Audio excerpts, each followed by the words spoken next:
Les résultats du baccalauréat connus aujourd'hui, le compteur affiche un taux de réussite de 39,66%, un taux supérieur à celui de 2014 qui était de 36,23%. Au niveau de la formation professionnelle, les travaux de la Commission nationale de l'orientation et des bourses ont été officiellement lancés aujourd'hui. Ouverture aujourd'hui à Dakar, au Sénégal, du procès de Hissène Habré. L'ex-chef d'État tchadien est poursuivi pour crimes contre l'humanité, crimes de guerre et torture durant son régime.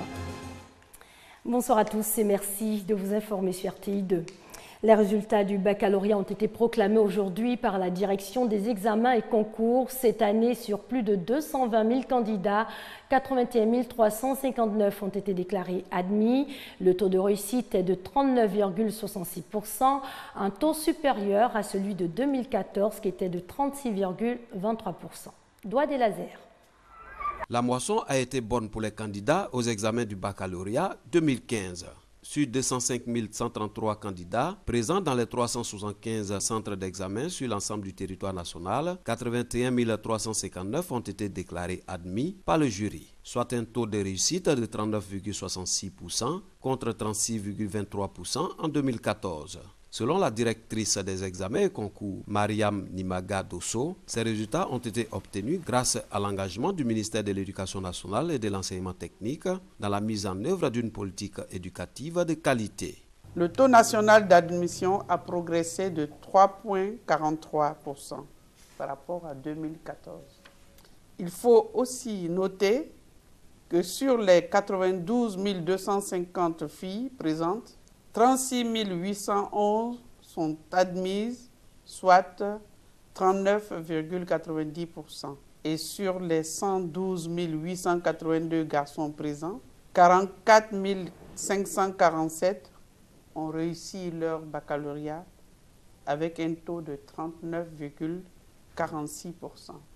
Le taux de réussite par genre est donc meilleur chez les filles. La politique de l'école gratuite et obligatoire, la construction de plus de 15 000 salles de classe du primaire, de 170 collèges et le recrutement de plus de 35 000 enseignants de 2011 à 2015 ont permis à l'école ivoirienne d'avoir des fondamentaux assez solides. La publication des résultats du baccalauréat met ainsi fin à la série des examens à grand tirage du ministère de l'Éducation nationale et de l'enseignement technique pour l'année scolaire 2014-2015. Et on s'organise du côté de la formation professionnelle. Les travaux de la Commission nationale de l'orientation et des bourses vont se tenir à partir du 28 juillet à Yamoussoukro. Ce sera également le lieu de faire le point des pré-inscriptions. Mais avant, les travaux ont été officiellement lancés aujourd'hui grâce à Trienne Kando. La formation professionnelle se présente comme la voie à suivre par la jeunesse qui aspire à des compétences adéquates en vue de s'insérer dans la vie active. C'est pourquoi la Direction de l'orientation et des bourses du ministère d'État, ministère de l'Emploi, des Affaires sociales et de la formation professionnelle projette une rencontre à Yamoussoukro du 28 juillet au 6 août prochain pour plancher sur l'orientation des élèves. Mais avant, la Commission nationale se réunit. Objectif: faire le point de préinscription en vue de l'orientation dans les filières de formation professionnelle lancées depuis le mois de mars. Nous avons 11 736 demandes qui ont été formulées et donc il était important pour nous de pouvoir les présenter par filière afin de pouvoir bien sûr procéder à l'orientation de nos enfants dans notre ordre d'enseignement. Les travaux de la commission vont porter sur toutes les demandes qui ont été formulées par région. Nous allons travailler ensemble, main dans la main, pour pouvoir peaufiner ces demandes qui ont été formulées afin de répondre aux besoins de nos parents, aux besoins de nos enfants qui aspirent à entrer dans notre ordre d'enseignement.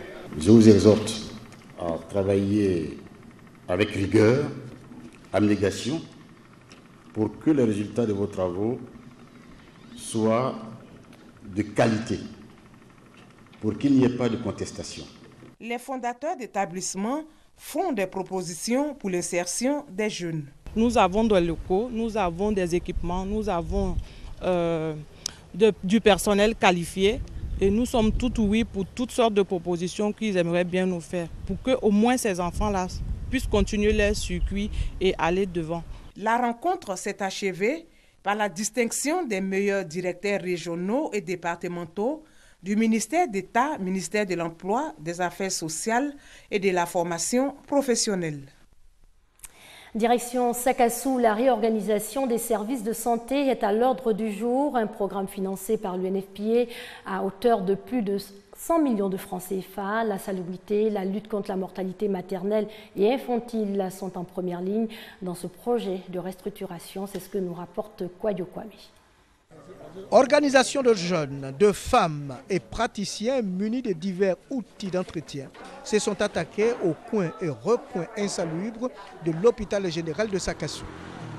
Les usagers de cet hôpital doivent bénéficier de soins appropriés dans un cadre sain.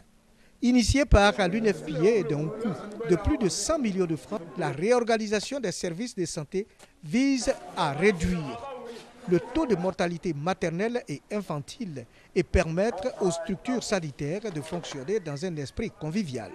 Nous faisons de telle sorte, après la formation à gestion, que les services soient disponibles au niveau de la structure sanitaire, à savoir les vaccins, les médicaments et surtout le personnel soit à son poste. Et il faut que le personnel mène l'activité dans la qualité des services. Il faut que la qualité soit démise au niveau de la structure. Cette réorganisation prend en compte le centre de santé d'Assantré, ceux d'Aloko Diekro et d'Ayaoussoukwa et le centre de santé rurale de Nguessampokoukro. Les autorités présentes à cette cérémonie ont invité les populations à changer de comportement et à s'impliquer dans cette opération pour une bonne utilisation du matériel mis à la disposition de tous. Ouverture aujourd'hui à Dakar, au Sénégal, du procès de Hissène Habré, ex-chef d'État tchadien de 1982 à 1990. C'est un événement sans précédent. Pour la première fois, un ancien chef d'État africain est jugé en Afrique devant le tribunal d'un autre pays autre que le sien. Hissène Habré, 72 ans, en détention depuis 2 ans dans le pays, est poursuivi pour crimes contre l'humanité, crimes de guerre et torture. Aujourd'hui, première audience interrompue car assez houleuse. Un procès historique s'ouvre au Sénégal. 25 ans après sa chute, l'ex-président du Tchad, Hissène Habré, est jugé pour des crimes contre l'humanité, crimes de guerre et crimes de torture qui ont fait quelques 40 000 morts sous son régime de 1982 à 1990. C'est la première fois qu'un ancien chef d'État africain doit répondre de ses actes devant un tribunal d'un autre pays d'Afrique. L'ancien président tchadien jugé à Dakar au Sénégal, à présent quelques réactions de victimes présumées du régime de Hissène Habré. Si je pouvais lui demander qu'est-ce que je lui ai fait, qu'est-ce que nous autres pauvres femmes on lui a fait pour qu'il nous fasse ce mal-là. Il nous a fait mal. Il a tué nos maris. Ils m'ont arrêté en 1985. J'ai fait 2 ans et demi en prison.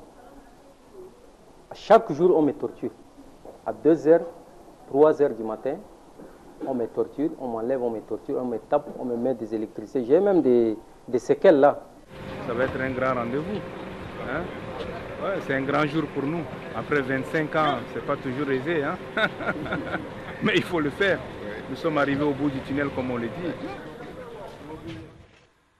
Présidentielle sous haute tension au Burundi, près de 3,8 millions d'électeurs sont convoqués aux urnes demain mardi.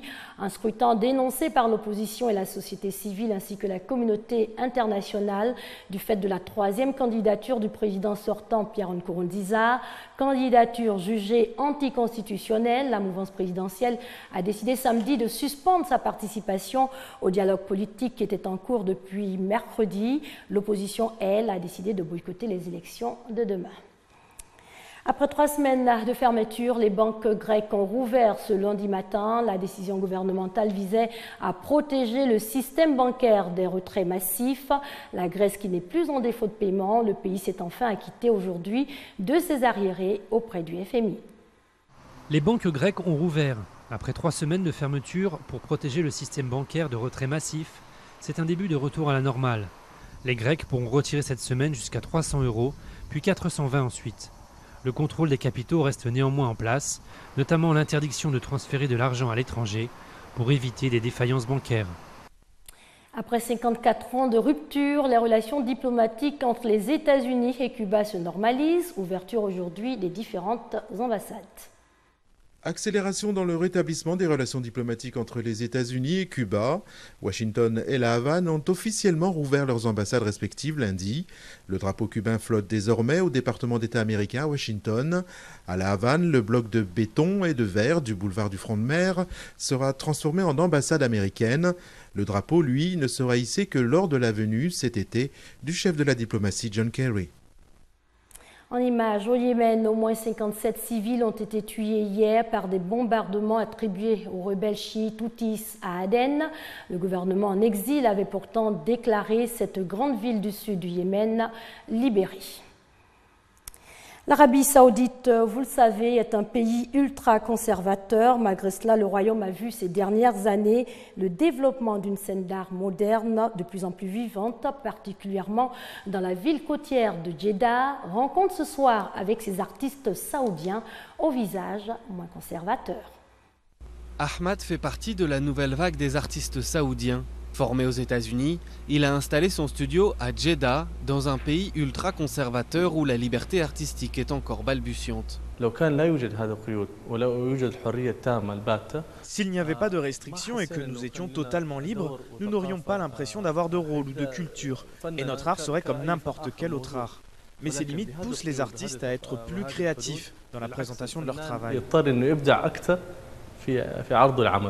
En Arabie saoudite, il est interdit de représenter les êtres humains ou les animaux, en accord avec l'interprétation rigoriste de l'islam en vigueur dans le royaume. Mais à Jeddah, traditionnellement moins conservatrice que la capitale Riyad, une dizaine de galeries d'art ont ouvert leurs portes, à l'image de la galerie Asr, qui expose artistes saoudiens et arabes. Il n'y a pas d'endroit dans le monde où les gens peuvent exprimer leurs avis de manière totalement libre. En Arabie saoudite, il y a des lignes religieuses et sociales que l'artiste doit respecter et travailler avec elles. Imprégnés par l'art islamique, les nouveaux artistes saoudiens se tournent de plus en plus vers l'art moderne. Pour le propriétaire de la galerie Art Hub à Abu Dhabi et aux Émirats, ces artistes sont de plus en plus prisés à l'international. J'ai travaillé avec beaucoup d'artistes à Jeddah. Ils sont très demandés. Beaucoup de collectionneurs apprécient l'art saoudien et il y a de plus en plus de galeries intéressées, ce qui est bon signe. Mais beaucoup reste à faire et les artistes déplorent un manque de soutien. Nous avons besoin de beaucoup de choses, des universités, des opportunités pour les artistes. On ne peut pas prolonger l'histoire de l'art sans des expositions, des musées, des galeries. Dans le royaume, les artistes tentent de rester malgré tout à l'écart de la politique pour donner une image différente et moins conservatrice de la société saoudienne. Voilà, ce sera tout pour ce soir. Excellente soirée sur les antennes de l'RTI, la marque du service public.